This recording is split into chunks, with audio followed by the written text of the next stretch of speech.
അവരുടേതാകുന്ന സങ്കടങ്ങളും അവരുടെ മനസ്സിലുള്ള ആശങ്കകളും മനസ്സിലെ ഒരുപാട് അഭിലാഷങ്ങളുമൊക്കെ പൂവണിയിക്കാൻ അവനുമായിട്ട്, ആ പുതിയ ബന്ധം വെച്ചവനുമായിട്ട് മനസ്സ് തുറന്ന് സംസാരിക്കാൻ. ഇവളുടെ മനസ്സിൽ ഒരുപാട് നീറുന്ന പ്രശ്നങ്ങളുണ്ട്.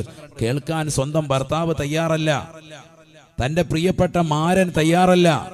പിന്നെ ആരോട് ഈ വിഷമങ്ങൾ പറയും? പിന്നെ ഇത്തരത്തിൽ ഫോണുമായി ബന്ധപ്പെട്ട് കണക്ഷൻ വരുന്നവനുമായിട്ടും മനസ്സ് തുറക്കാൻ. ഇതാണ് ലോകത്ത് അധിക സ്ത്രീകൾക്ക് സംഭവിച്ചു പോകുന്നത്.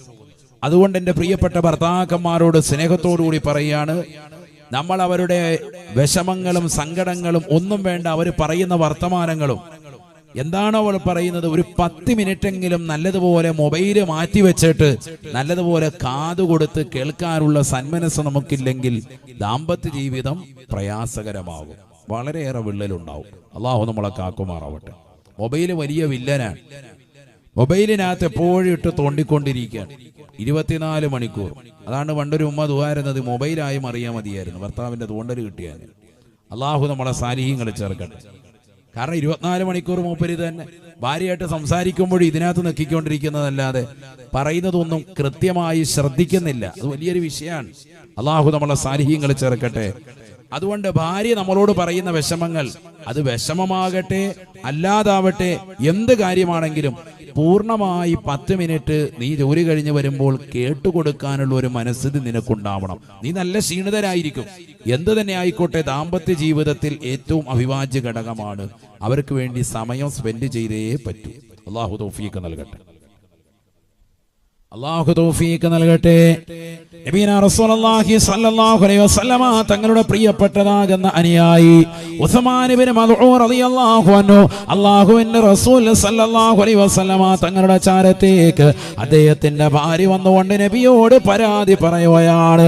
യാ റസൂലല്ലാഹ്, എന്റെ പ്രിയപ്പെട്ട ഭർത്താവാകുന്ന ഉസ്മാൻ ഇബ്നു മദ്ഊൻ റളിയല്ലാഹു അൻഹു അദ്ദേഹം എന്നെ പരിഗണിക്കുന്നില്ല റസൂലേ, എന്നെ ശ്രദ്ധിക്കുന്നില്ല റസൂലേ.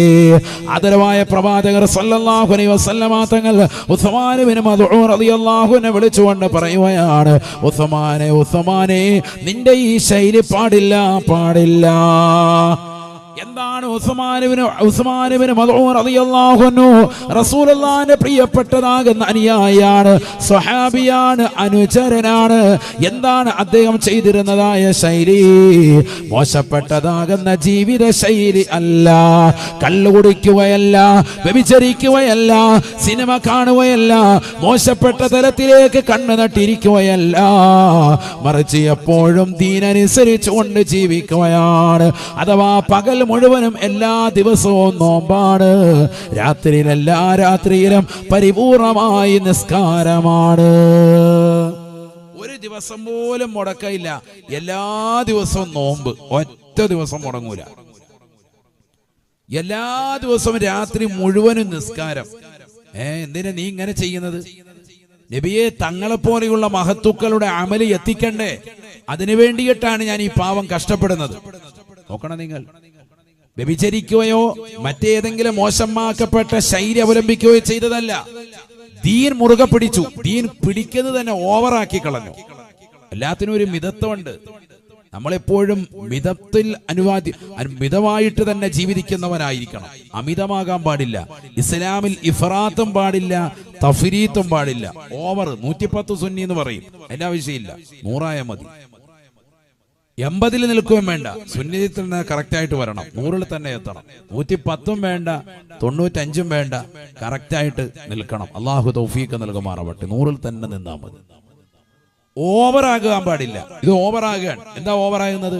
എല്ലാ ദിവസവും പകല് നോമ്പ്, എല്ലാ ദിവസവും രാത്രി മുഴുവൻ നിസ്കാരം.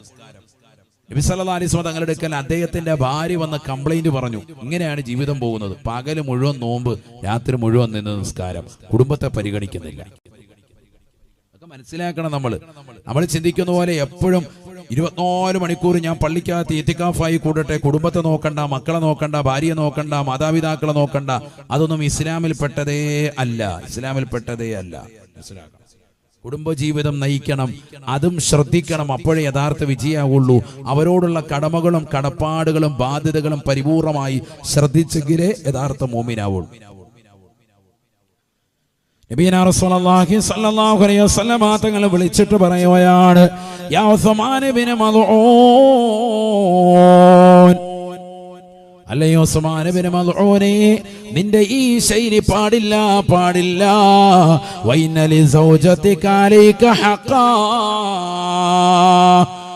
നിന്റെ പ്രിയപ്പെട്ടതാകുന്ന ഭാര്യയോട് നിനക്ക് പ്രത്യേകമായിട്ട് കടമയുണ്ട്, കടപ്പാടുണ്ട്. രാത്രിയുടെ ഒരു ഭാഗം അവൾക്ക് വേണ്ടി നീക്കി വെക്കണേ എന്ന് നബിയുനാ റസൂലുള്ളാഹി. وإن لزوجتك عليك حقا وإن لنفسك عليك حقا. നിന്റെ പ്രിയപ്പെട്ട ഭാര്യയോടുള്ള കടമകൾ നീ ശ്രദ്ധിക്കണേ. നിന്റെ സ്വന്തം ശരീരത്തോട് നിനക്ക് ഹക്കടപാടുണ്ട്, അതിനോട് കടമകളും കടപ്പാടുകളുമുണ്ട്. നീ ശരീരം മുഴുവനും എല്ലാ ദിവസവും നോമ്പ് നോറ്റിട്ട് ഇങ്ങനെ ക്ഷീണിപ്പിക്കാൻ ഇസ്ലാം പറഞ്ഞിട്ടില്ല. ഇത് ഇസ്ലാമിന് വിരുദ്ധമാണ്, വിരുദ്ധമാണ്. എല്ലാ ദിവസവും നോമ്പ് നോൽക്കൽ മുസ്ലിമിന്റെ ശൈലിയിൽ പെട്ടതല്ല. നിനക്ക് അങ്ങനെ ചെയ്യണമെങ്കിൽ ഒരു ദിവസം നോമ്പ് നോൽക്കുകയും അടുത്ത ദിവസം നോമ്പ് പിടിക്കാതിരിക്കുകയും ചെയ്യണേ. ദാവൂദ് നബി അലൈഹിസ്സലാമിന്റെ നോമ്പിന്റെ മാതൃക നീ അവലംബിക്കണേ. ബഹുമാനപ്പെട്ട ദാവൂദ് നബി അലൈഹിസ്സലാം ബഹുമാനപ്പെട്ടവരുടെ ചര്യയിൽപ്പെട്ടതാണ്. ഒരു ദിവസം അള്ളാഹുവിന് നോമ്പ് നോറ്റാൽ അടുത്ത ദിവസം നോമ്പ് മുറിച്ചുകൊണ്ട് നിലകൊള്ളുകയാണ്. മൂന്നാമത്തെ ദിവസം വീണ്ടും നോമ്പ് പിടിക്കുകയാണ്. നാലാമത്തെ ദിവസം നോമ്പ് ഇല്ലാതിരിക്കുകയാണ്. അഞ്ചാമത്തെ ദിവസം വീണ്ടും നോമ്പ് പിടിക്കുകയാണ്.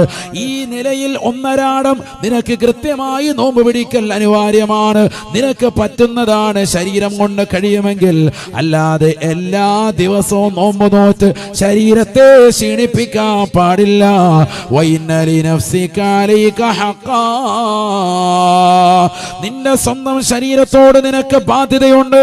ആ ബാധ്യത നിർവഹിക്കാതെ പോകാൻ പാടില്ല, പാടില്ല, പാടില്ല എന്ന് നബിയുനാ റസൂലുള്ളാഹി. മാത്രമല്ല വഇന്ന ലിഐനിക അലൈക ഹഖാ, രാത്രിയിൽ ഉറക്കമൊഴിച്ചുകൊണ്ടുള്ള ഈ ഇബാദത്ത് പാടില്ല. പകല് മുഴുവനും നോമ്പ് നോറ്റ് ശരീരത്തെ ക്ഷീണിപ്പിക്കാൻ പാടില്ല. രാത്രി ഉറക്കമൊഴിച്ചുകൊണ്ട് നിന്റെ കണ്ണുകൾ കുഴിഞ്ഞിരിക്കുകയാണ്. ശരീരത്തിൻ്റെതാകുന്ന എല്ലുകൾ പുറത്തേക്ക് ഉന്തിയിരിക്കുകയാ. പോഷകാഹാരത്തിന്റെ കുറവ് നിന്റെ ശരീരത്തിൽ നല്ലതുപോലെ കാണുകയാണ്.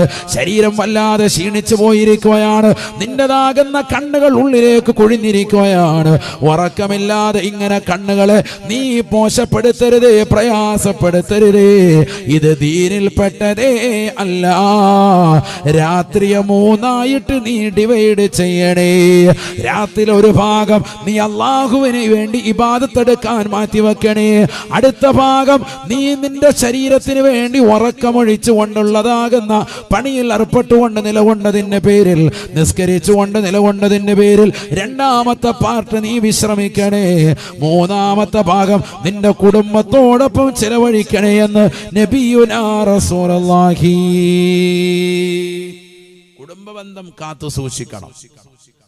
അല്ലാതെ ഒന്നും യഥാർത്ഥ ദീൻ മുറുകെ പിടിക്കുന്നവനാകൂല. മനസ്സിലാക്കണം. ഭാര്യ വന്ന കംപ്ലൈന്റ് പറഞ്ഞിരിക്കാൻ ആരോടാ പറയാ? നബി സല്ലല്ലാഹു അലൈഹി വസല്ലം തങ്ങളോട് പറയാൻ. അന്നത്തെ എല്ലാ ജഡ്ജിയും എല്ലാ കാര്യങ്ങളും നബി സല്ലല്ലാഹു അലൈഹി വസല്ലം തങ്ങൾ മുഖേനയാണ്. പ്രവാചകരോട് വന്നിട്ട് പറഞ്ഞു, കുടുംബത്തെ പരിഗണിക്കുന്നില്ല എന്റെ ഭർത്താവ്. നബി തങ്ങൾ വിളിച്ചിട്ട് ഉപദേശിച്ചു, നീ എല്ലാ ദിവസവും ഈ പകൽ നോമ്പ് പിടിക്കുന്ന പണി നിർത്തണം.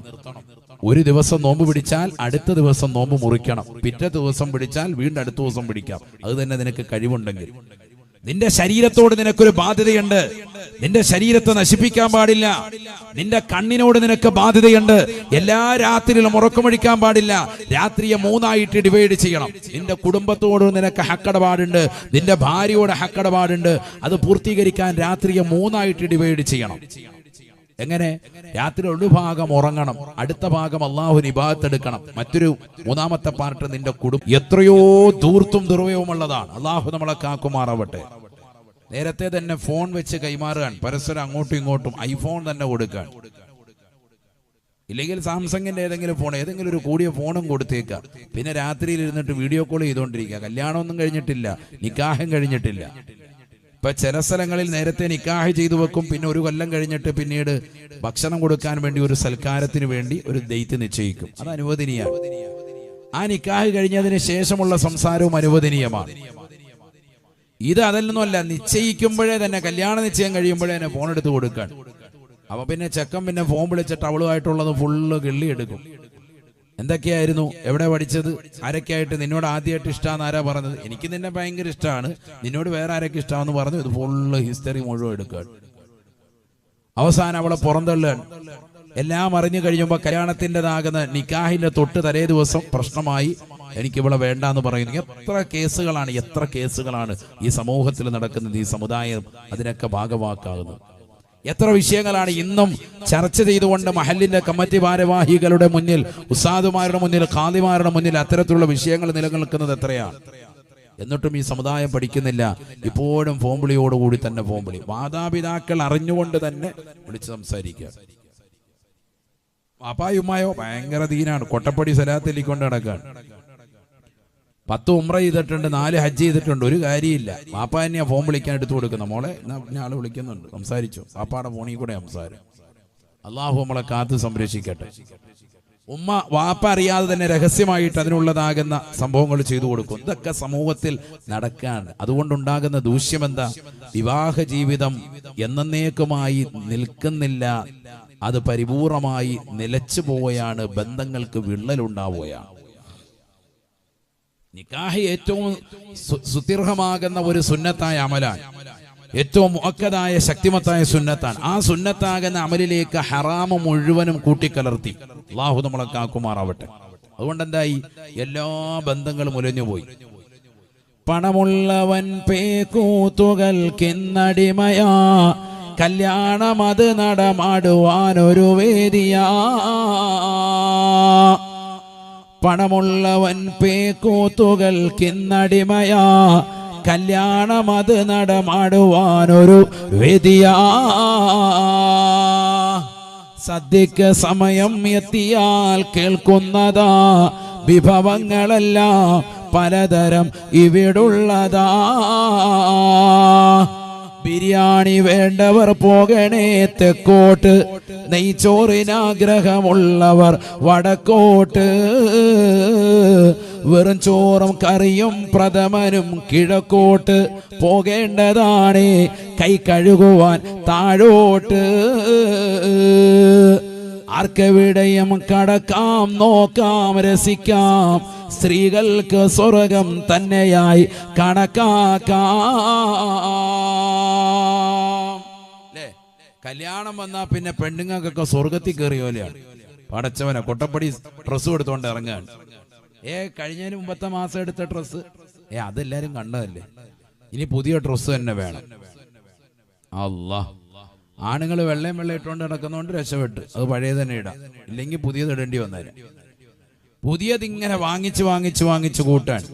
ഇപ്പൊ അലമാരക്കകത്ത് ഡ്രസ്സ് മാത്രമല്ല, ഇപ്പൊ ചെരുപ്പ് വെക്കാനുള്ളതാകുന്ന അലമാര ഇപ്പൊ ഓൺലൈൻ വരെ ബുക്കിംഗ് നടന്നുകൊണ്ടിരിക്കുകയാണ്.